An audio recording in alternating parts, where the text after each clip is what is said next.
Okay, welcome back everybody to part 4 of my Airtronics Olympic II restoration.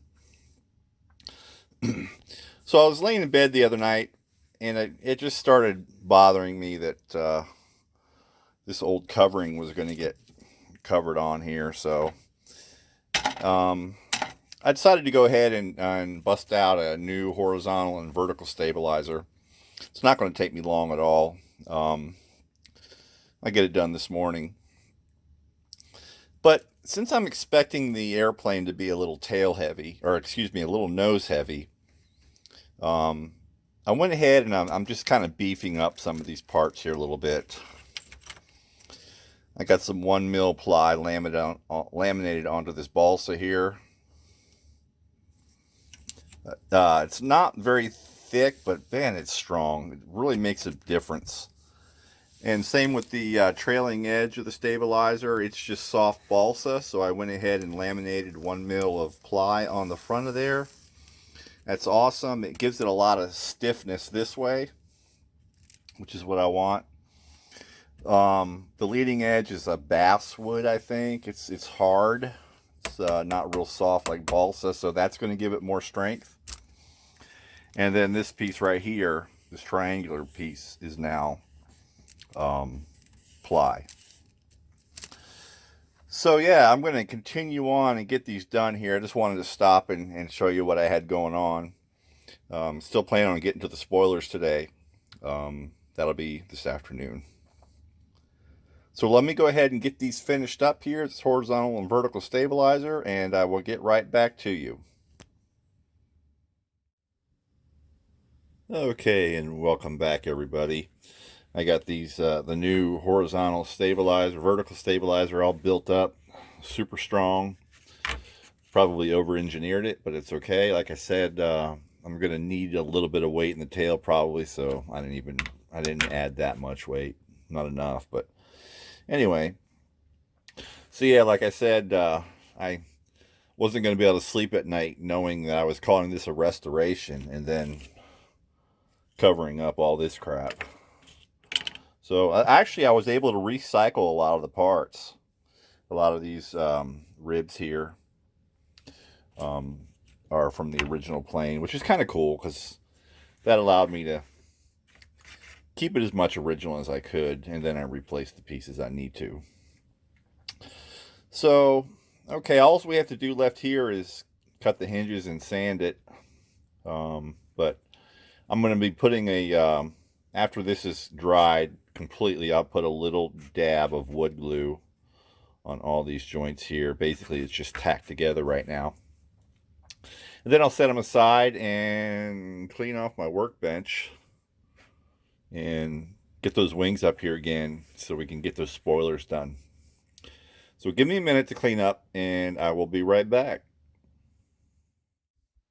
Okay, and we're back. We're getting ready to work on the spoilers here.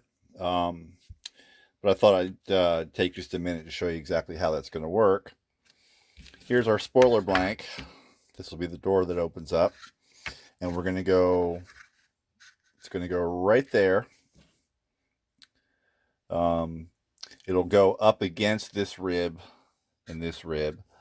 But these 4 ribs here will have to have some adjustments. They'll have to have some of their meat cut out up here so this can sit down in there. And then we'll have a trailing edge piece here, if you will. That'll be glued from here all the way across here. And that'll give us something for the covering to grip to, because the covering will be cut out here. There'll be a hole. And then this will be covered separately. And then where it butts up against this rib here, there'll be a little saddle glued on to that rib and to that rib there to give the spoiler somewhere to lay and be nice and secure. And then somewhere right in here probably there'll be a micro servo laying down like that, and the arm will come up and down and open and close the spoiler, I'm hoping. So that's what we're going to be working on here. I'm going to make a little template so that when I cut these, I know I'm cutting them all exactly the same. So that's the first thing I need to do, is work on a little template, just to make it easier. So I'm going to work on that, and I will get right back with you just as soon as I make that. Be right back. And we're back. Got a little template made. Basically, it just slides over the rib from the bottom up against the spars, and I've got a stop here to show me where to stop cutting the rib. And so basically you'll see that there's a little bit more cut off the beginning of the rib as opposed to the trailing bit of the rib here. That's because this template is perfectly flat with the bottom of the rib. And basically what I want to be able to do is so let me see if I have a little piece here. You'll see where there's a little bit of extra on the back of the spoiler lid here, and that's because I want to put the airfoil shape back into the spoiler. So it'll be full thickness in the front and partial thickness in the back, as the spoiler will kind of have a bit of a taper back, so we can regain a little bit of our airfoil shape there. It wouldn't matter if I made it perfectly flat. It's really minuscule here. But again, like I've said in some of my other videos, it's important that we take the time to make it perfect on these easier kits, so that when you get to a more difficult kit with advanced woodworking skills might be needed, you'll be ready for it. So yeah, we're going to take the time and put a taper on the top of this spoiler so we get that nice sort of rounded shape to the spoiler. So I'm going to go ahead and start cutting these ribs. There's 4 of them. They got to be adjusted. And I will get back with you just as soon as I do that.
Okay, and we are back working on the spoilers here. Got quite a bit done. As you can see, we got the ribs cut down to accept the spoiler. I got these saddles glued in to support the ends.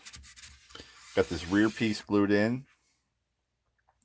When I was cutting, of course, my blade didn't really want to follow through and cut through the glue, so I'll have to clean up that little piece there a little bit, but that's not a big deal. And then the spoiler actually goes right in there. And then you can see on the end there, this is where we'll be sanding the airfoil taper back into the wing here on this piece and this piece. That'll all be nice and flush when we get done. So yeah, it's looking pretty cool. Excited to get this thing done and see these things operate. And then right down here in this center rib, so we got 5 spaces. So the middle one right here is where the servo will go. We want it as close to the center as we can get it, so that when it opens and there's wind on it, it won't kind of open crooked. So yeah, that's where we're at. I think I'm gonna go ahead and finish up this video. I'm going to do the sanding offline. That's boring. You don't need to see that. And then I will get the other wing up here and get it caught up to where we're at. I'll do all that offline. And then the next video we'll come back. We'll put the servo in. Or both servos, actually. One for each wing. Half. So yeah, don't forget to like, comment, and subscribe. And I hope that all of you guys will tune back in with me on the next video coming up soon. I don't know, in the next couple of days, maybe. I'm not sure exactly when that'll be, but I'll get it up there as quickly as I can. This thing will be done soon.